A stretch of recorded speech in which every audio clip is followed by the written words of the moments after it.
예, 이어서 질적 연구에 대해서 계속 공부를 해보도록 하겠습니다. 자, 이 질적 연구 방법의 개념들을 그래 지난 시간에 좀 했었고요. 이번 특성하고 이어서 특성을 조금 하고 그 사회복지의 실천에 어떻게 접목할 것인가 대해서 이어서 공부하도록 하겠습니다. 자, 질적조사 방법의 특성 중에 하나가 이제 그 주관적이라는 거죠. 주관적인 건데 관찰자로부터 독립된 어떤 객관적인 현상이 존재한다라는 것을 불가능하다라고 본다는 것이죠. 그리고 연구자의 주관이 개입되지 않은 완전한 객관적인 관찰이라는 것은 믿지 않는다라는 것이고요. 그리고 현상을 관찰하는 데 있어서 그 행위 자체가 연구 대상인 그 현상에도 영향을 준다라는 것이 그 특성이고요. 그래서 조사자와 조사 대상자의 그 주관적인 어떤 인지나 뭐 느낌 또 해석 모두 이제 정당한 자료다라고 본다는 것이죠. 그리고 그 다음에 이제 과정에 있어서 굉장히 과정에 대한 관심이 있는데 그런 것들은 양적 연구가 어떤 산출의 결과라고 한다면은 그것을 중요하게 중시한다고 한다면은 질적인 연구에서는 과정을 중시한다라는 것이죠. 자, 양적 연구는 자,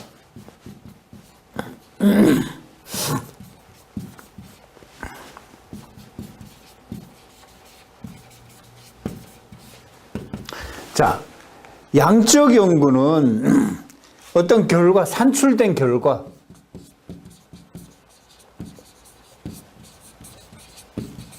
결과를 중시한다. 산출된 결과를 중시한다고 한다면은 질적 조사는 연구 과정을 중시한다.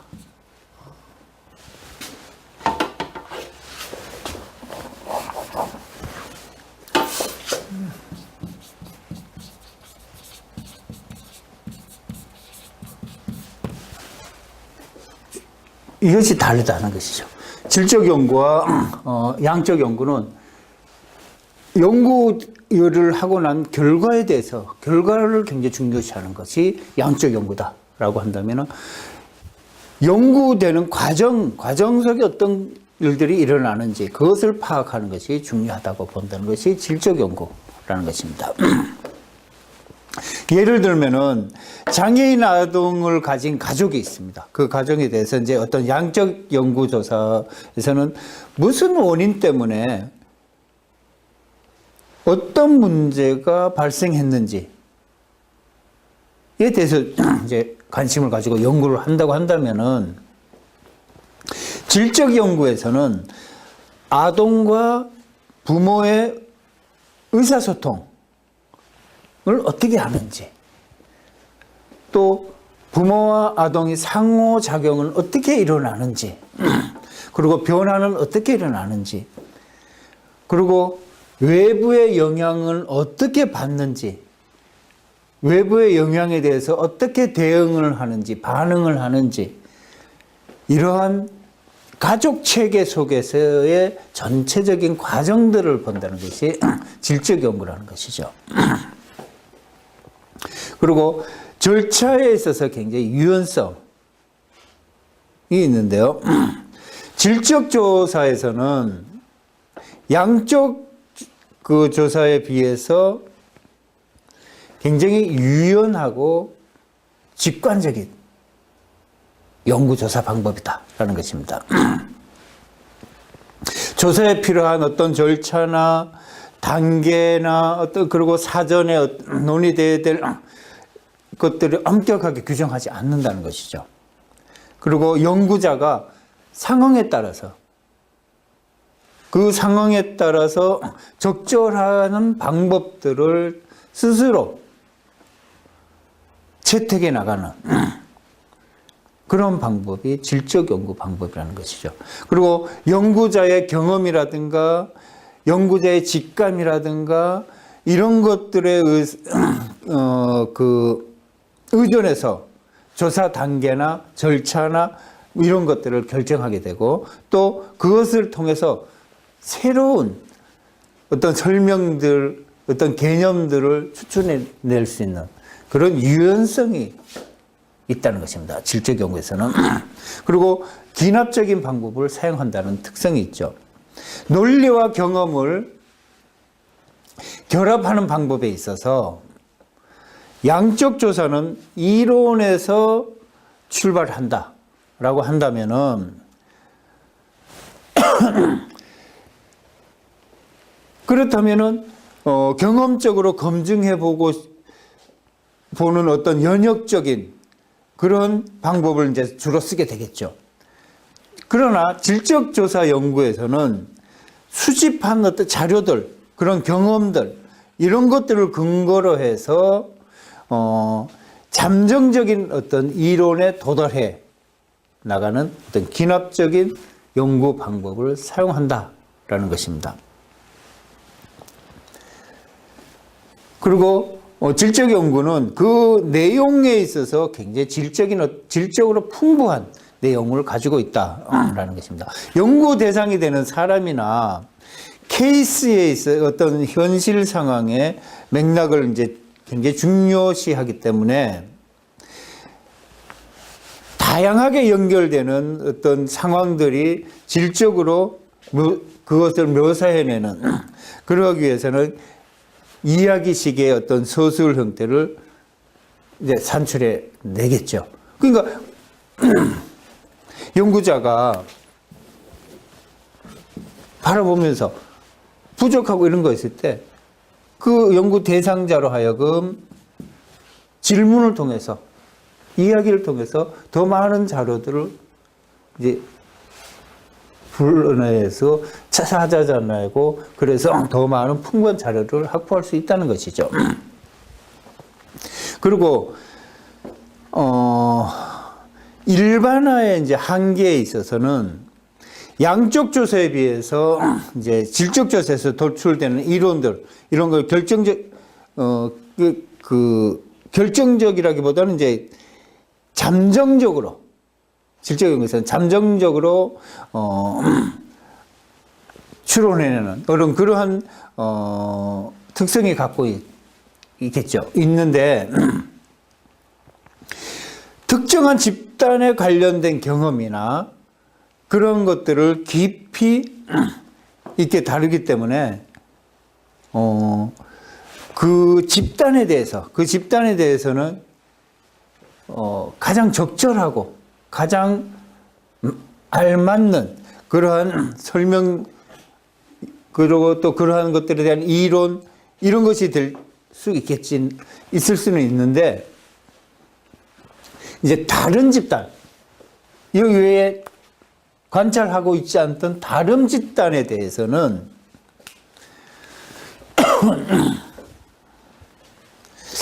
좀 뭐라 할까요? 좀 유보적인 어떤 태도를 보인다고 할 수 있겠죠. 자기가 직접 연구하고 관찰한 것은 자신 있게 설명할 수 있고 그것을 연구해낼 수 있지만 다른 집단에 대해서는 그것을 설명하는 데는 한계가 있다라는 것이죠. 그래서 일반화를 하는 데는 한계를 갖는 그런 특성도 있다라는 것을 우리가 알 수가 있고요. 자, 그러면은 질적 연구에 있어서 사회복지 현장에서 사회복지 실천을 어떻게 연결시킬 것인가 하는 것에 대한 공부를 또 해보도록 하겠습니다. 자, 일반적으로 이제 사회복지사들, 이제 여러분들이 현장에 가게 되면 여러분들이나 기존에 이제 있는 사회복지사들은 현재 있는 그대로의 클라이언트, 클라이언트로부터 모든 것을 이제 출발하게 되죠. 그리고 클라이언트를 보다 넓은 사회적 맥락의 이제 부분으로서 이제 이해하려고 이제 하게 될 것이고요. 그리고 각각의 클라이언트에 대해서는 이제 개별화된 사정을 중요시하고, 그 다음에 클라이언트의 삶을 아주 자세하게 이제 기록하고자 이제 노력을 하게 되겠죠. 모든 사회복지사는 그런 마음을 가지고 이제 클라이언트를 대면을 하게 되겠죠. 자, 자료 수집 방법은 뭐 또 사회복지 현장에서는 또 다르냐? 그렇지 않습니다. 똑같습니다. 자, 자료 수집 방법은 어느 경우에든 면접자의 공감이나 감정이입을 통해서 어떻게 안정감 있게 클라이언트가 안심된 마음을 가지고 사회복지사를 대면할 수 있게 그렇게 해야 되고, 또 막 지시적이고 심판적인 것이 아니라 비심판적인 환경, 공감을 하는 환경, 그런 환경 속에서 면접 대상자의, 그러니까 다시 말해서 클라이언트의 생각, 그리고 기억, 그 다음에 뭐 클라이언트가 가지고 있는 느낌, 클라이언트가 지금 현재의 감정, 이런 것들을 이끌어내기 위해서 어떻게 면접을 굉장히 중요하게 생각한다는 것입니다.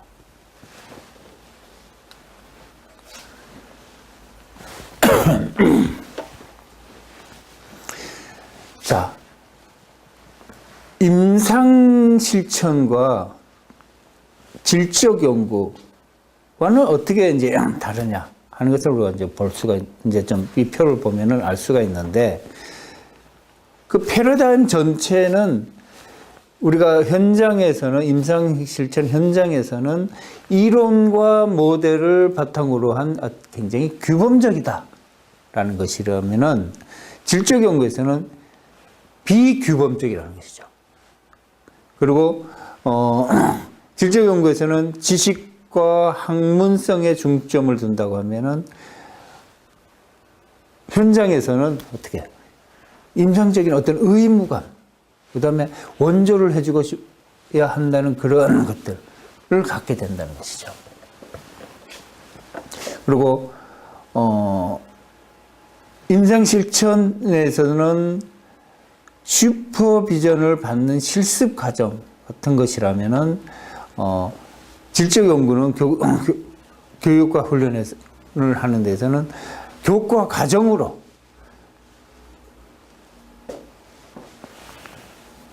이제 배우게 되는 그런 것들이라고 한다면은, 이제 그 사회복지 실천 분야, 심리학 분야, 그 다음에 사회과학 분야, 이런 분야에서 임상 실천이 가능하다고 한다면은, 질적 연구는 이제 좀 더 넓은 인류학이나 아니면 사회학, 또는 이제 인문과학, 철학, 이런 분야를 다루게 되겠죠.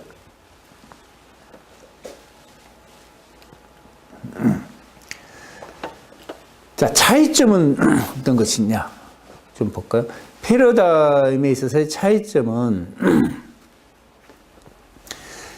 사회복지사는 기본적으로 전체론적이고 환경 속의 사람, 그 어떤 놓여져 있는 환경 속의 사람과 같은 관점을 갖도록 이제 교육을 받게 되죠. 그런데 사회복지사들은 그런 교육을 받지만 그 임상적으로 의존하는 이론에 주로 이제 심리학 분야, 이런 것들을 활용하게 되고, 또 그 이론들의 초점은 어디? 개인의 문제, 개인이 그 클라이언트가 가지고 있는 문제에 초점을 맞춘다는 것이죠. 근데 질적 연구는 가능한 한 규범적인 어떤 과정을 피하고, 이제 그런 규범적인 어떤 그런 과정보다는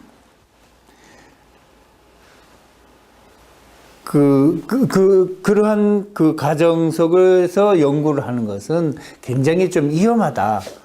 그 연구의 그 질이 낮아질 수 있다라는 생각을 갖고 그런 연구 대상자를 피한다는 것이죠. 근데 사회복지사는 이제 다르다는 것이죠. 그거하고 사회복지사와 그 질적 연구자의 그 생각 자체가, 패러다임 자체가 이렇게 차이가 난다는 것입니다. 자, 사회복지 실천가와, 그러니까 우리 사회복지사와 사회복지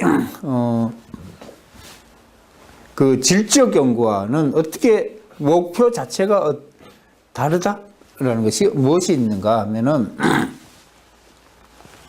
사회복지 실천가, 복지사는 그 복지사가 가지고 있는 가장 중요한 책임 중에 하나가 클라이언트에게 무엇을? 서비스를 제공하는 것이다 라고 한다면은, 질적 연구자는 그런 실천에 대한 책임이 존재하지 않는다는 것입니다. 사회복지사와 연구자의 차이가 여기 있죠. 목표 자체가 다르죠. 사회복지사는 클라이언트에게 접근해서 도움 서비스를 제공하는 것이 책임이라면, 질적 연구자는 그러한 책임이 없다는 것입니다. 그냥 연구에 한한다는 것이죠. 한정한다는 것이죠.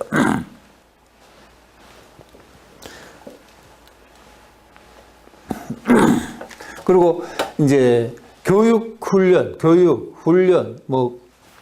그 학문적인 어떤 영향들, 끼치는 영향들, 이런 것들은 질적 연구를 수행하는 데는 굉장히 상당한 수준의 어떤 자율성이 필요합니다. 독자적인 어떤 이제 사회복지사가 되기 위해서는 오랜 기간 동안에 걸쳐서 슈퍼비전이 필요하죠. 그러니까 사회복지사가 현장에 투입돼서 모든 것을 다 잘할 수가 없어요. 어떤 수준까지 이르려고 한다면은 지속적으로 슈퍼비전이 필요하죠. 그래서 보고, 배우고, 또 배운 것을 실천하고 하는 과정 속에서 어떤 그 질적 상승을 이뤄낼 수가 있는 것이죠. 어느 날 투입됐다고 해서 바로 그날부터 굉장히 잘하는 복지사가 될 수는 없죠. 그런데 사회복지사와는 달리 질적 연구자는 그 연구를 시작하는 그 순간부터, 그때부터 어떻게 해야 돼요? 자기 자신의 어떤 판단, 자기 자신의 그 기술, 그것에만 의존해야 된다는 그런 것이 차이가 날 수가 있죠. 그러니까 사회복지사는 지속적인 슈퍼비전을 통해서 발전해 나간다면은, 질적 연구자는 연구하는 순간부터 자기 스스로, 자기 자신에 의존해서 자기 스스로 판단해 나가야 한다는 그런 차이가 있다는 것이죠. 그래서 스승이나 동료 연구자들에게 도움을 이제 구할 수는 있죠. 이제 다른 연구자들이나 아니면 스승이나 아니면 또 다른 어떤 사람에게 이제 도움을 요청할 수는 있지만, 그 현장 연구에 필요한 거의 모든 과제들은 연구자 스스로 해결해 나가야 된다는 것이죠. 자, 클라이언트와 응답자의 관계는 또 어떤 차이가 있을까? 사회복지 실천에 있어서의 관계는 클라이언트와 그 클라이언트에 의해서 시작되는데, 사회복지사는 그 클라이언트와의 관계 속에서 그 관계를 맺음으로 해서 클라이언트나 아니면 제3자로부터 대가를 지불받게 되는 것입니다. 그러니까 사회복지사는 뭐 봉사로 이렇게 하는 게 아니죠. 어떤 기관이나 뭐 어느 실천 현장에서나 사회복지사가 투입이 되면 그거에 대한 대가를 뭐 급여라는가 아니면 뭐 다른 형태의 어떤 대가를 받고 이 실천을 하게 된다는 것이죠. 근데 질적 연구에서는 연구자에 의해서 관계가 시작되고 또 연구자가 연구 대상으로서 이제 그 장소를 섭외하고 선정하게 되겠죠. 이러한 노력에 대해서 연구자가 어디 가서 대가를 받지는 않죠. 자기가 하는 거기 때문에 누군가 그 연구를 하는 거에 연구해줬다고 급여를 주거나 그러지는 않는 거죠. 그 연구에 한정해서죠. 그런 차이가 있고요.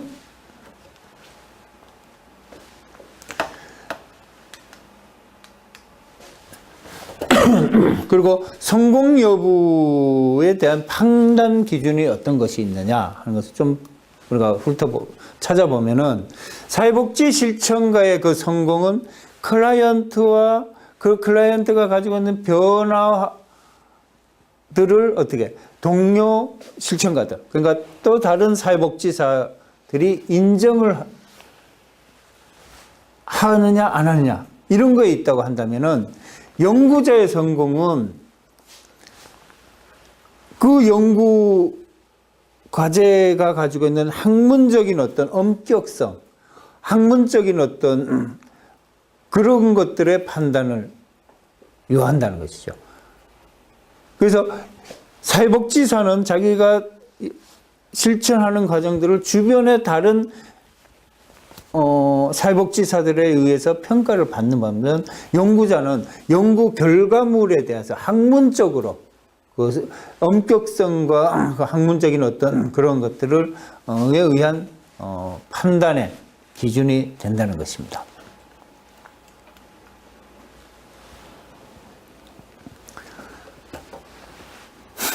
자,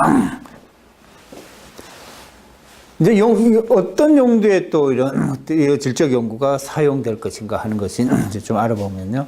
탐색적인 주제의 경우, 질적 연구 방법은 전체 연구 과정 가운데서 연구 초기에 그 탐색적인 어떤 단계에 굉장히 적합하게 활용될 수 있습니다. 어떤 주제에 대해서 이제까지 알려진 바가 없는, 아니면 너무나 제한적인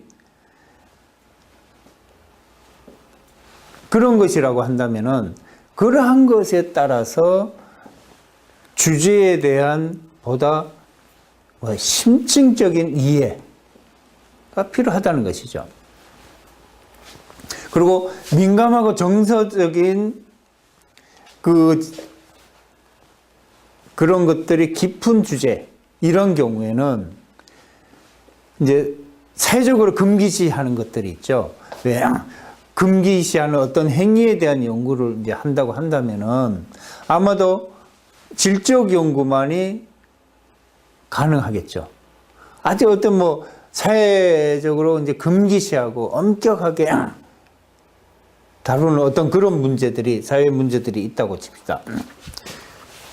그런 것들을 설문조사나 아니면은 뭐 다른 방법에 의해서 양적인 조사 방법에 의해서 조사가 가능하지 않다는 것입니다. 질적 연구자가 1대1 면대면으로 관찰을 하면서 문제를 통해서 연구가 많이 가능하다는 것이죠. 뭐 주로 성적인 문제를 다룬다든가 아니면은 뭐 아주 또 사회에서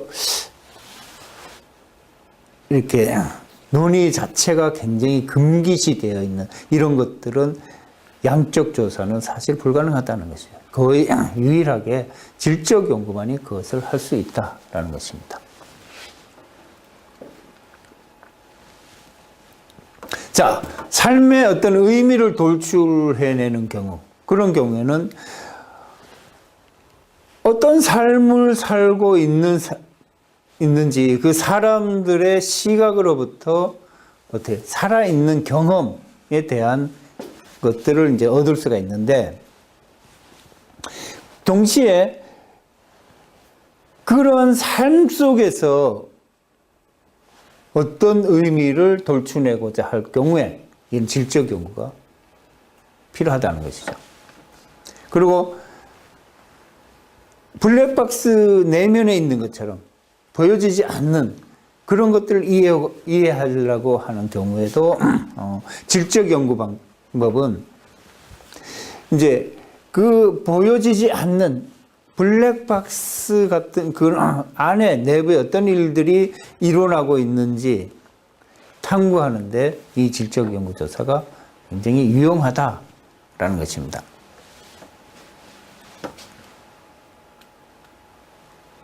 그리고 발견되는 내용들에 있어서 이제 설명하는데 곤란한 경우, 설명을 잘 쉽게 할 수가 없는 경우, 이런 경우에도 질적 연구가 연구로 가능하다는 것입니다. 이제 많은 연구 결과들을 얻게 될 때까지는 이제 양적 연구가 이제 문제 없이 이렇게 이제 해낼 수 있다고 이제 볼 수가 있어요. 근데 질적 연구 방법에 의존하지 않고는 질적 연구 그것만으로 하지 않고는 점차 이제 연구를 할 수 없는 어떤 그런 연구들에 대해서는 질적 연구가 굉장히 유용하게 사용된다는 것입니다.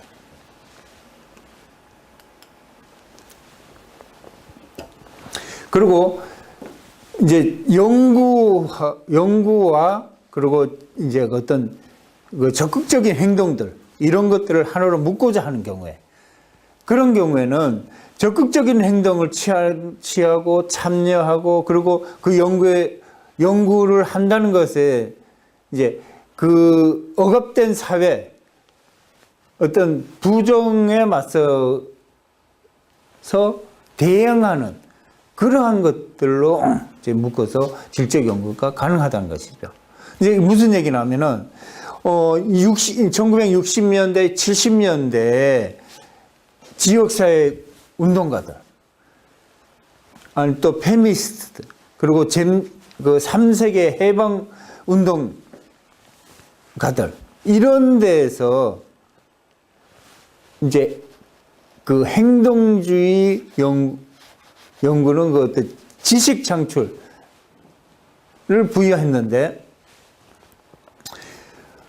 그런데 그런 상황들을 어떤 그 사람들 아니면 그런 상황에 되어 있는 것들에 대해서 권익공호에 대한 그 역할로서 이제 하나로 묶어내는 방법으로서 질적 연구가 가능했다라는 것이죠.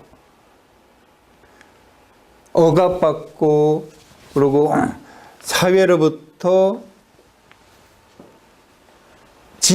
쉽게 진입하지 못하는 그런 상황들인 것들을 이런 질적 연구를 통해서 하나로 묶는, 연구자와 그 행위를 통해서 하나로 묶어내는 그런 연구가 가능하다는 것이죠. 그럴 때 이 질적 연구를 통해서 그것을 연구해 볼 수 있다는 것입니다. 자, 2강은 여기까지 하고 잠시 후에 3강에서 다시 또 만나게 되겠습니다.